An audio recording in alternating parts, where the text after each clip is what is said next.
I'm talking today to Gustav Smit, who is the CEO of Dark Fibre Africa. Gustav, tell me, what does the company do? We do fibre networks for in metro areas, specifically in metro areas. We create one infrastructure and we lease it to any user of fibre optics, which includes mobile network operators, service providers, some government institutions and companies like Broadband Infraco, for instance, which is long distance players. And this fibre, you don't light any of your own fibre. All your customers take the hard infrastructure and, in a sense, do the lighting and the operation themselves. That's correct. We only create the infrastructure. Our customers are welcome to put any equipment on the sides of those, and obviously they have different needs for that. We don't light the fibre at all. And in terms of the metro fibre, where do you have presence and coverage? We've covered the major metros in South Africa quite extensively. The one is almost the whole of Gauteng now. We started off in the middle of Joburg, but it's now all the way from Vereniging to Krugersdorp to Springs and to Garankuwa, north of Pretoria. So we cover that whole area.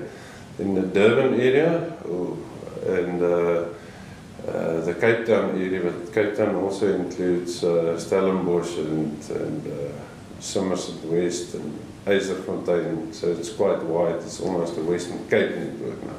And you connect all the cable stations that have landed thus far? Yeah, we are linked to Eisterfontein, where the wax cable will soon go live, and Mtenzini in Natal North Coast, where the Easy cable and Seacom cable and Z3 lands, and then in Melkbosstrand there's also a Z3 landing station right up there as well. So we can link the major metros close to those points to the landing stations.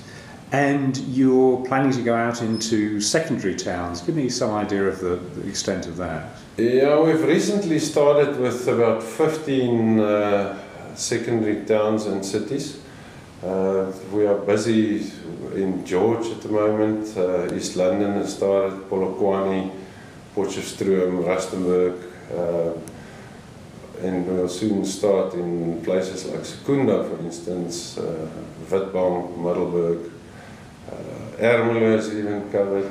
And for people who don't know South Africa, these are all middle-sized towns, aren't they, really? It's middle-sized towns, and it's on important routes between the major metros. So it makes sense to cover those with links to the major metros as well. We were talking earlier about fibre to the home, and what's the realistic prospect of that in the next 18 months, 2 years? I think the real challenge for fibre to the home in South Africa is a last mile that does not really exist, because we never had fibre going into our houses at all. So that's a major thing that we need to address, which will take time. It's difficult to build, especially if you need to build 12.5 million. I think that's the number of homes we have in South Africa. It will take a long time and it will cost a lot of money.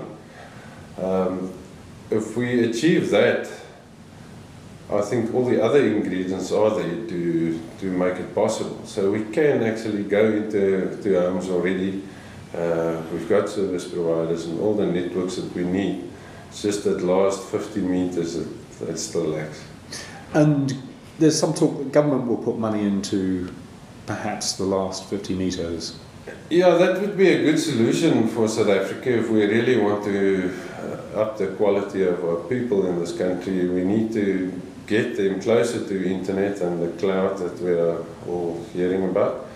That will do lots for education, and if they get involved on that last 50 meters, 100 meters into our houses and help the people to do that, I think we can achieve fibre to the home much quicker than we think. Gustav, thanks for talking to me today. It's a pleasure.